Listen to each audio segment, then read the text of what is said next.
Nyeme abladiabi kode hiabi imbanyedin manye imi penye hu kemba ribi television eno ye anukwale yega ni femo no chumone nyenye yo akokoi achreku onu shishinjio onu shishinjio sablan nkonfon hino mi iyo ne chumone he ochiami tamobeni idane inkonye anukwale yega ni femo no wakpete be watawo be watiti be ni wajije be shimo sanie keji wona wono he efia he na anukwale yoye na kansanie mi waba achashi waba agbeshi waba agbla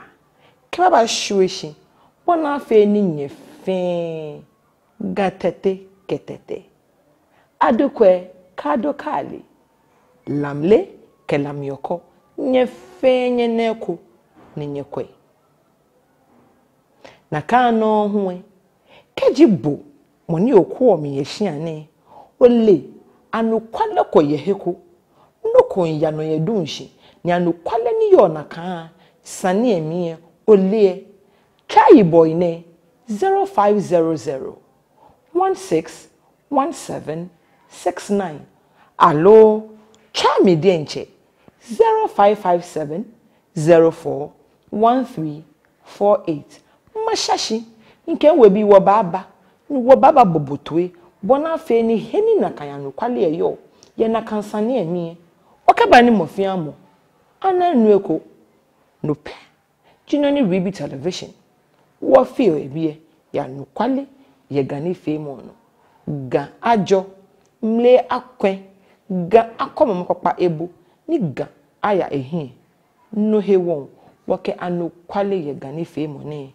woke bahani aye sakumo krate na kole aboyo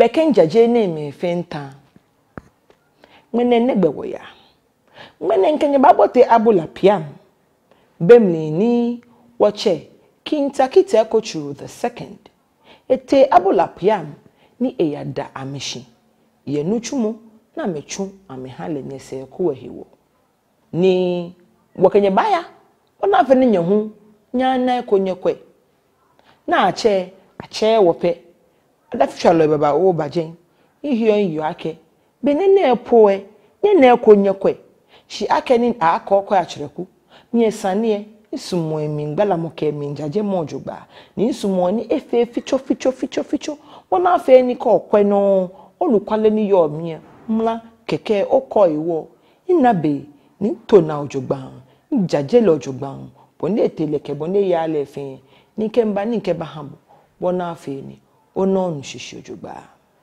dani magbala neke ni fie mo na emni masuma kenkenya ya Abola Piam ni nya akono ni teno ke woko se ni wo ba dani wo ba na salegba ya ke efia ke neke no chumo ne eke hedo baba o ni ebagami ni ya ni nya kwa ni teno ya Abola Piam keji nkenye ba konwe akokoi matajarami ni wogba hisani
Kago.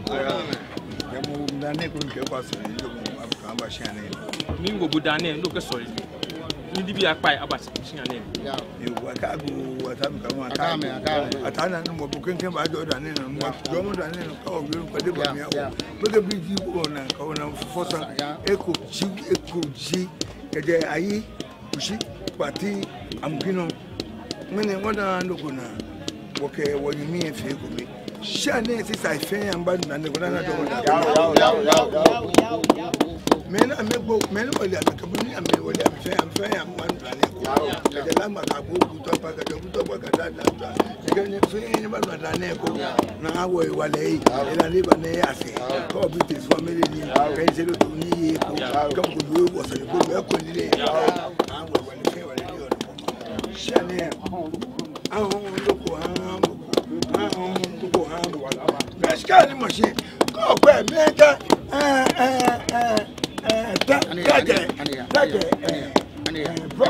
everything.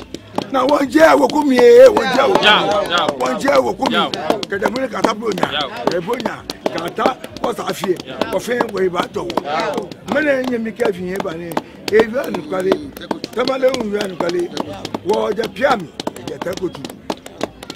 Anan be Anana you be Anna you be Anan be Away Wale, and say a fee for come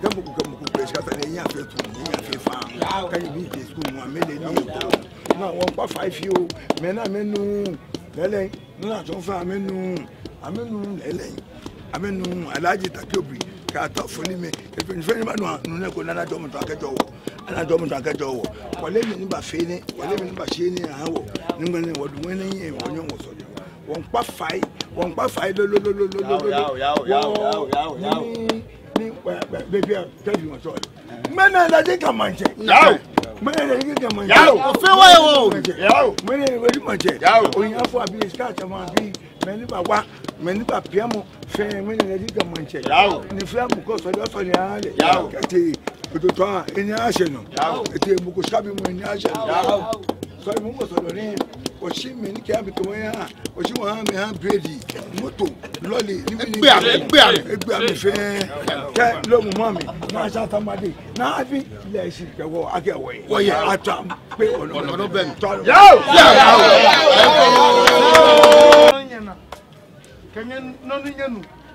She laughed for me, Nani. What for a year? Put the enemy check. Now, shares and the people on your way. Lale, mine waba, we nami, Abola Piam. Whatever we want to whatever we want to share, man, share to us. Mine, you must come on our way. No fair on this and not fair. Abiasuma. Tackie Teiko Tsuru. Why now? When I finish, I'll drop him now. No need for a jacket.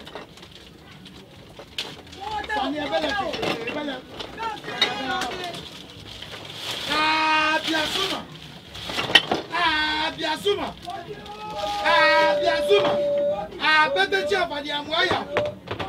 Manica can take your fire, make a wall about to go. Carry on your machine. And I share. So I will do. Where are you? If you're wake, kaje afi bla nende awo Tackie Teiko Tsuru aka gan fen manche bi fio ne de ke na ne ba wo hia ne ye shishun mo klede ko hewo ne ka shishin mo ne o manye yeli ple ejemi ene hewo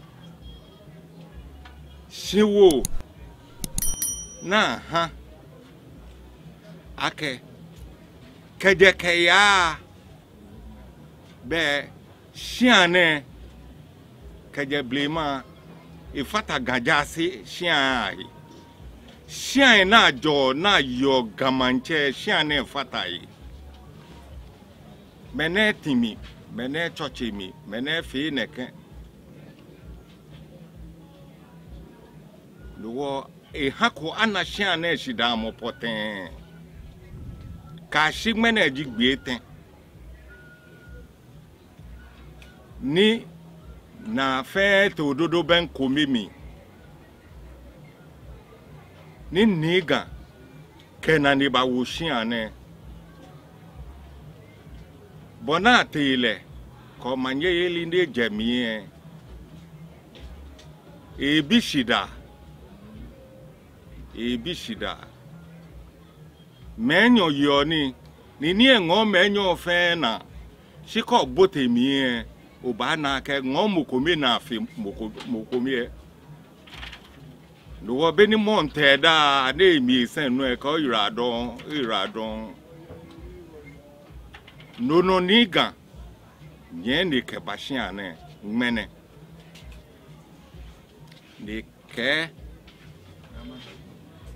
biani shiane e ba fata shian ruling house say he ni menetimi esefo e be sande kwe koni shian ka le no le ke mukunye le ke shian e fata be ni yo hiemi e be ka fe akeka wie mo ba twa hin ato afa e da ka na shian ajoba de wo be le ake gam fe manche ni shian ne fata na yo gamanche mene swande de babie eba keshika shika ne ke ba je gbe kan bi ashika e ke ne keshika ne ba bonafe ni shion nupa e amekwe heni shian to faye ni bi ni sanafe ye shian bonafe ni shian bahingbe no lumo ni sane ato ye shian na toku ne ka hwe etwi no ne mi ngo ye ble mamanson ni bi ahie e nice water ne ka hwe etwi no akeni shikaje gbeke bi awo ogbo e basu mo ne wonga ake onupa ni yo hia ame form finance committee ame form financial committee bonafe na mekwe na mekekura ne keshkane bonafe ni bia be ukuo mie money le e bia ke ni sia na ma ba sala no na we hie no neke na bo amama ne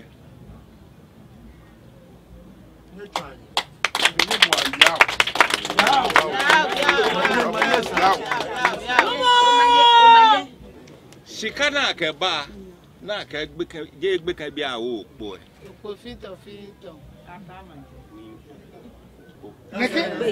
Ofefe. and here 50,000 Ghana Chuchu blema $500 million. No nyema nye shwande ne.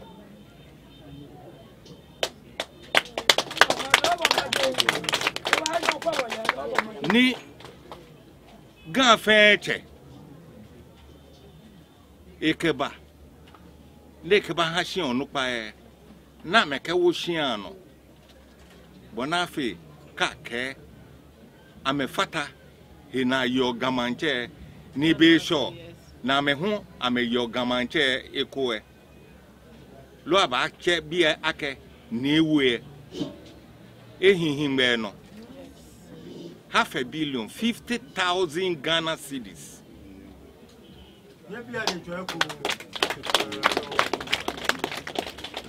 Me na ke shikana cho amehe ameye. She a happy life fandine.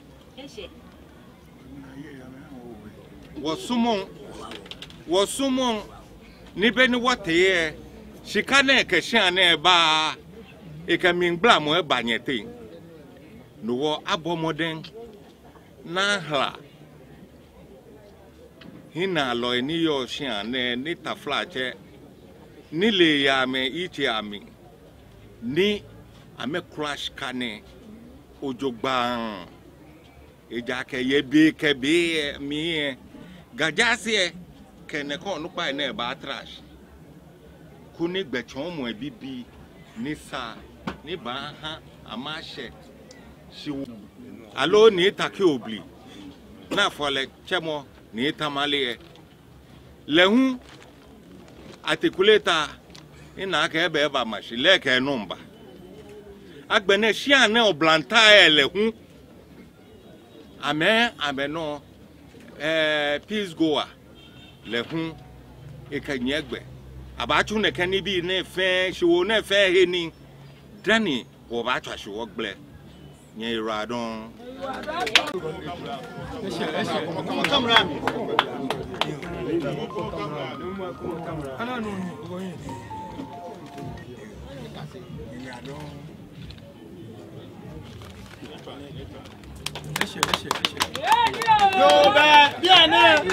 After presentation, atu noni abiasuma.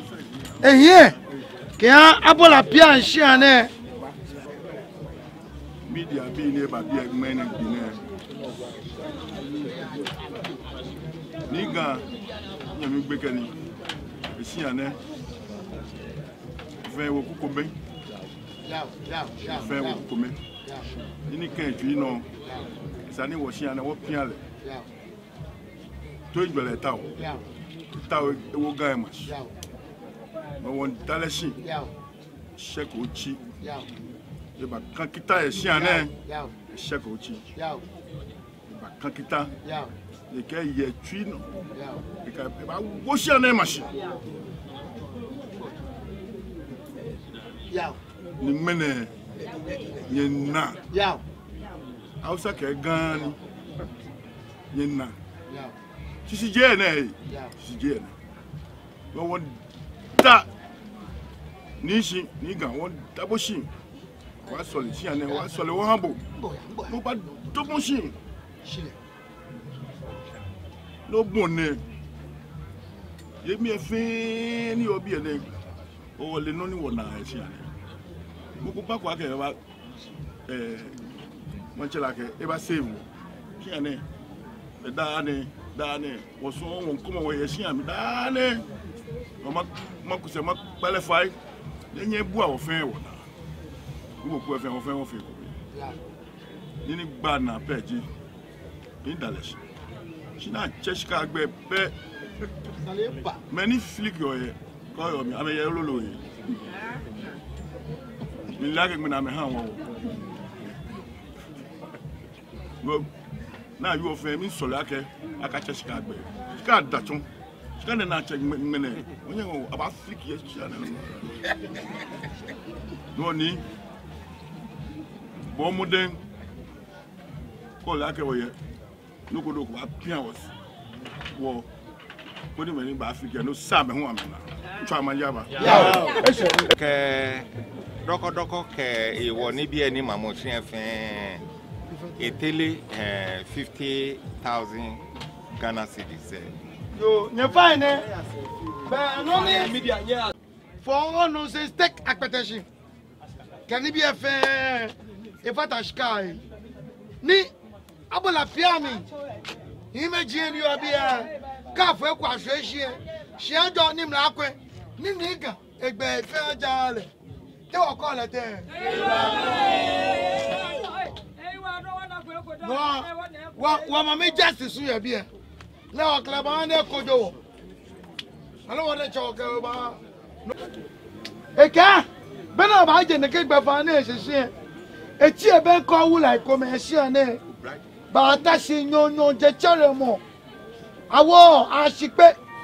Jana, I can turn if you come in. And she, not been out, not go buy yammy what? No, I told you, 20,000 homo, not 30,000 a share. I can't show no bar. Connie, many bomoding, not a share, not share. I can't my echo. Oh, sure, blind here.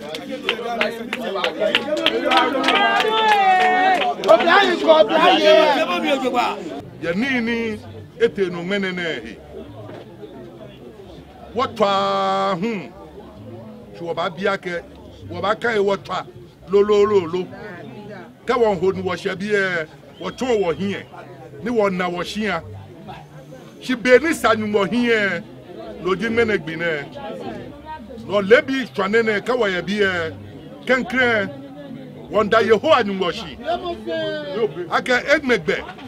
The Menek Bine, Ebami. Can you more Egmeko beer? Egmoko bag, Menek Bine, where near Baby. She managed be near your horn weto. No how one nan anyone nane. No can clear what you horn more. You are done. Nini swear. She and him, Kaye. Ye may, him may. O'Brien, Beckaby, Mofia, Money, your be affair. What can you radon? Ye nini, yet two. Can anyone nane? Ye you radon, ye horn more dienche. Ne one no more. Nimoko naka no more, Mokonia, hey, or there. Le dienche, Ewonia no more. Nini waka hanya le, Jay no kuni. She can you horn more jomo bano. I feel no cool. Well, one beer can you hold more than Chapote, Jomo is doing. Amen. Ehani, Hewale, Kawala. I feel she and a be no. Ya be fame, no about one near. What Nanyaka and you was said. Come on, who or Banaka when you may be a corner and about will be. No, I join you. A join and a taken no. She won't, she can't do what can say. She and no Brahim walker, huh? No one call Braye won't papa. O Braye call Braye. No, you quite me fair. Was someone who will be a shimo, sir? Wabanu Nabako, yes, sir. You never will feel more dreaming. Why are we here? The drummer, you are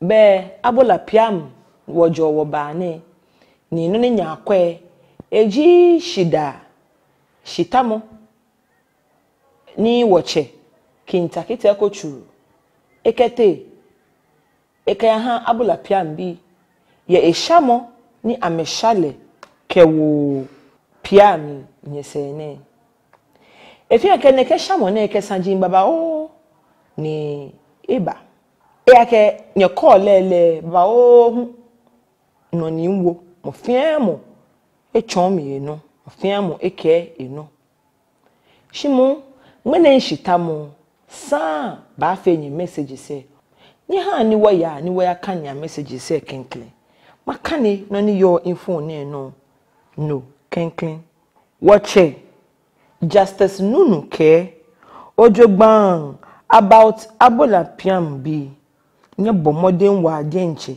ye ekome femo gbefan tridron ketri bito efe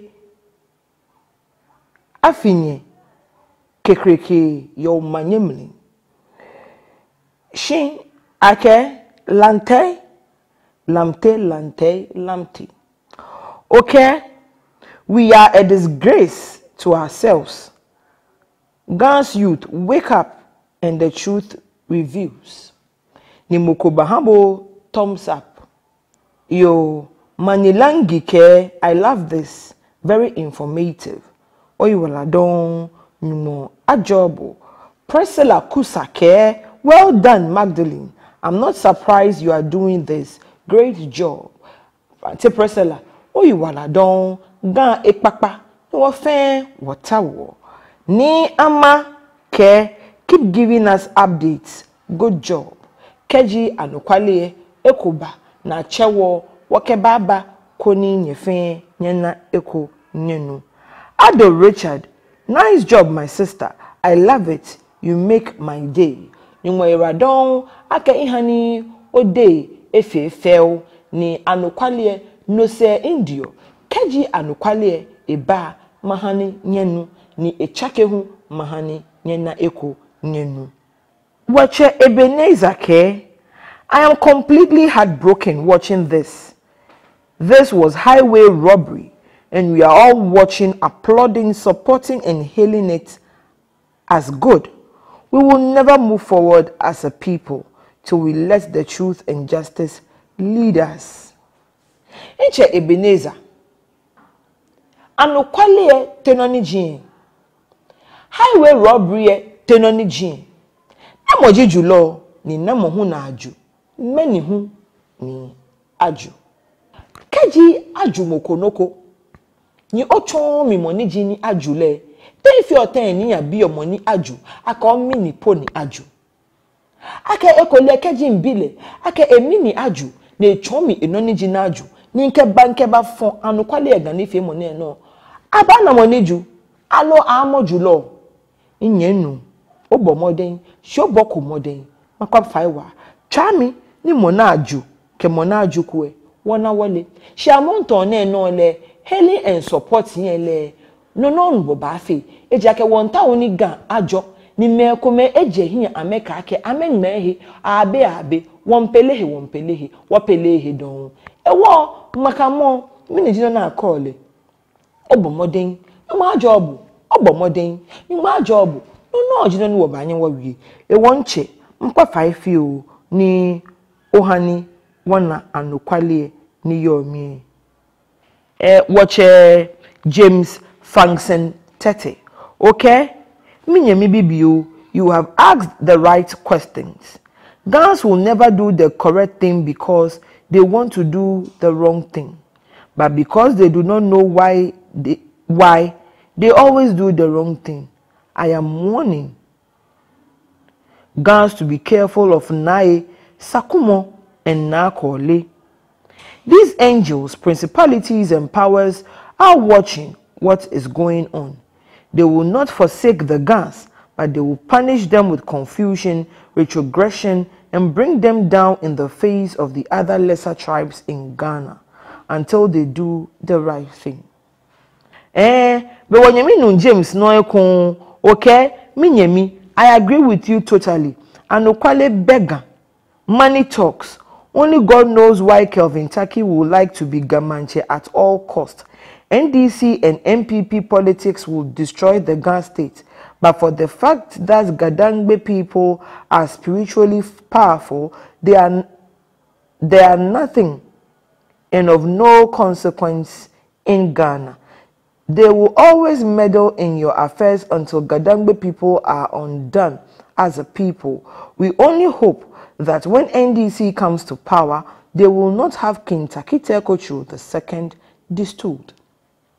Watch no eke anukwale beggar, money talks, NDC MPP politics in Ghana state. Gadangbe people will never have peace.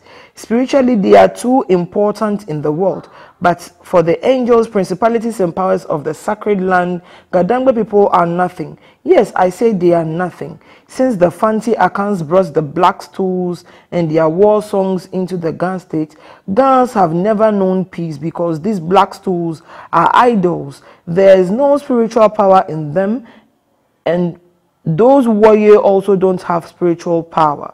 Besides the angels of the Lord, who brought the Gadangbe people to inherit this sacred land, is always in spiritual conflict with these idols, since Okankwe, Dede Akai, Amugi, and others. These idols always bring confusion among Gans. Gadangbe people, like the children of Israel that they are, worship the Lord and God through the angels of the Lord, through their mediator high priest called Wulome. Gadangbe people do not worship idols. As for Kelvin Tackie, only God knows why he wants to be Gamanche at all costs. We only hope that when NDC comes to power, he will not be distilled, with the exception of the stones of fire on the holy hill of Zion in Jerusalem, which is now occupied by the Khazars. There are no powers in the world greater than the angels, principalities, and powers on Gadangbe sacred land. Not even the dragon in the city of London and the some leaders with spiritual insight. O message eke wa denche. Shimon, it sounds more like o contradicts bodenche po oheye o first message me. Nenma wie no ojiake 0500161769. Noji yiboye chami na akokwe achireku nke baba na sanigba. Ni o jalo sanjiami achonwo ojugban. Emmanuel Lateke. So my question is that, does induction into comes first before installation of a king, or installation of a king comes before induction into a family to inherit the kingship? Enu kononi obta woni owie shishi. Eyake woni fe mo hanu onake. Mo I install lomu awole gamanche omu.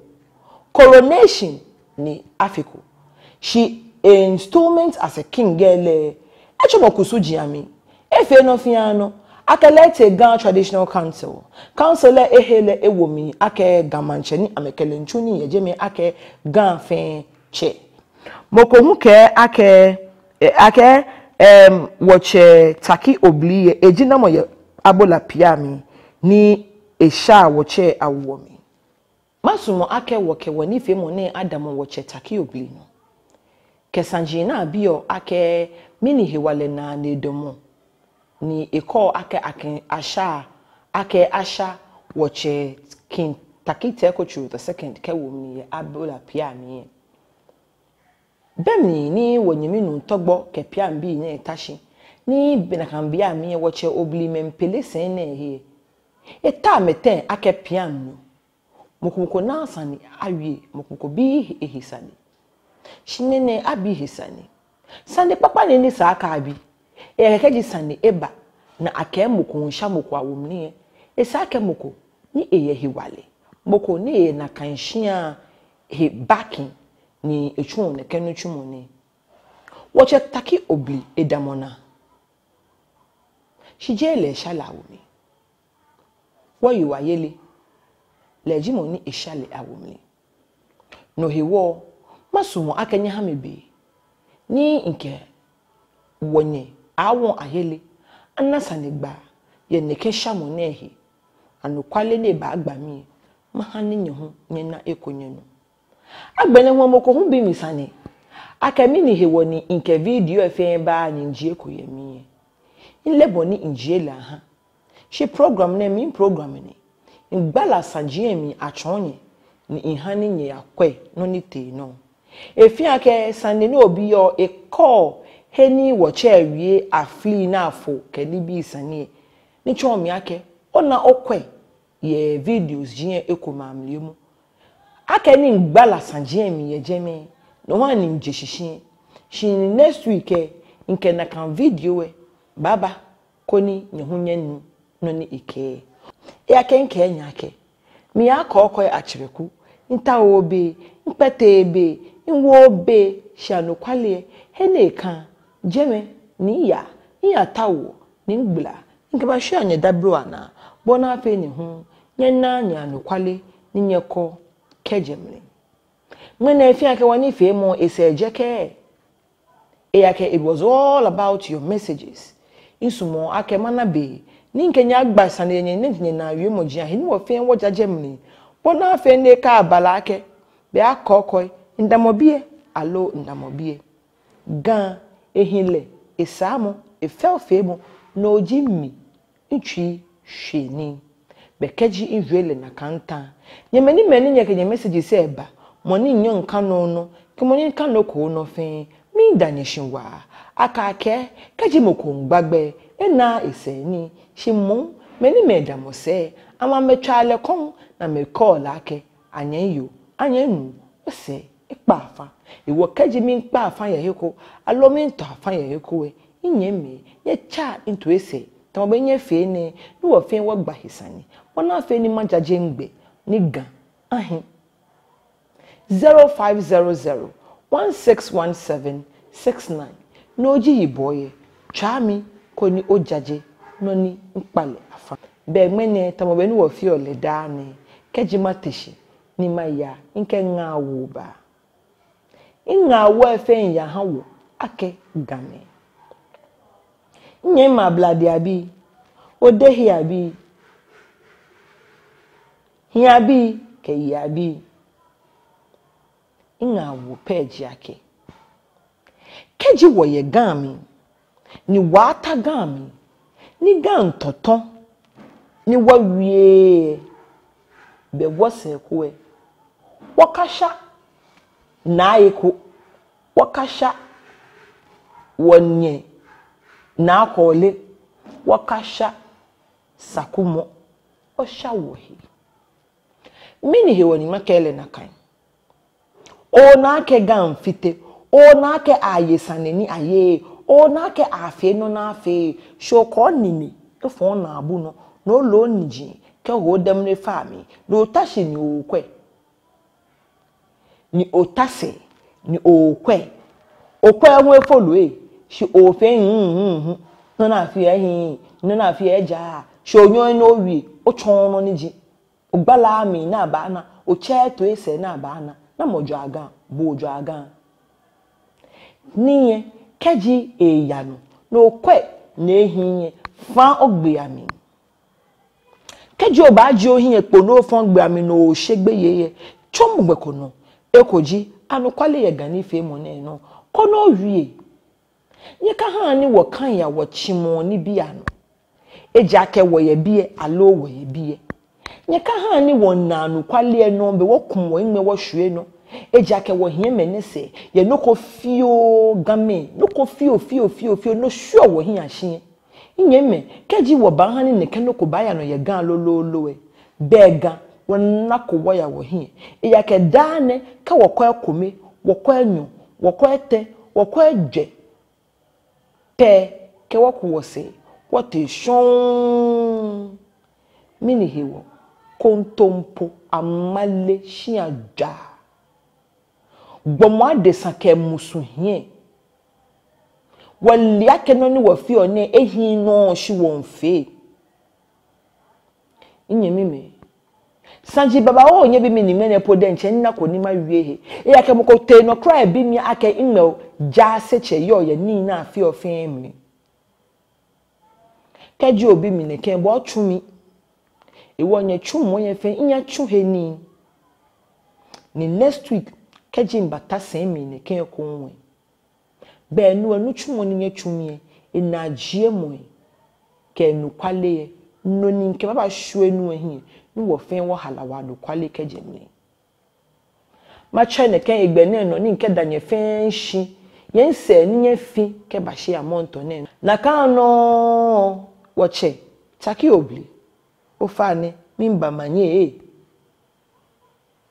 kemuko ana video ni a share ne ya shon bona fe ni woche hu ana ekwekwe kaji o kwami amonto ne no be woche masumo ake maba ona jianshi ninke bo abanna sanigba ni ochonwo omlincho ojogban How inye me be she saka nyenyen yo achereku onu shishinju onu shishinju sablan nke bolemi she be she ni machine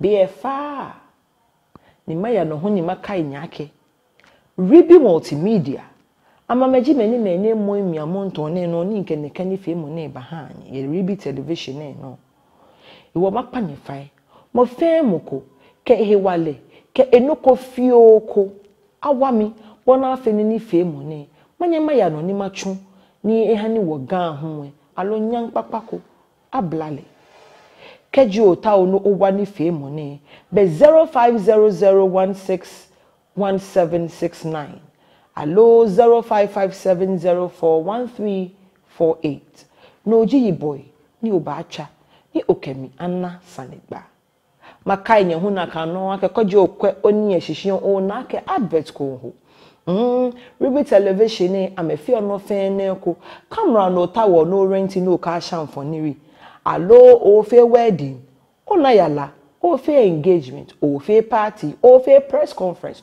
o tawo coverage ame ba fe fen ame habo agbene hu interview che ame ba na ba fe le fe wa habo ni omi ba shoy ribi multimedia ameke the best is yet to come na kanu ya no kwale yega nke ni bi wuji saji wuji ni wo ba gba shimu ye mi gba afen anu kwale no pe ni watawo ni wona ni wonu yega mi be she ni mateshi nshikonya na kan mi shinye yo plejede mi shinye ke wonjro wo se kun ni jeju nkenye akpe ye bi ene no ribi television ye anu kwale ye gani fe mo no nye ke wojro bye bye.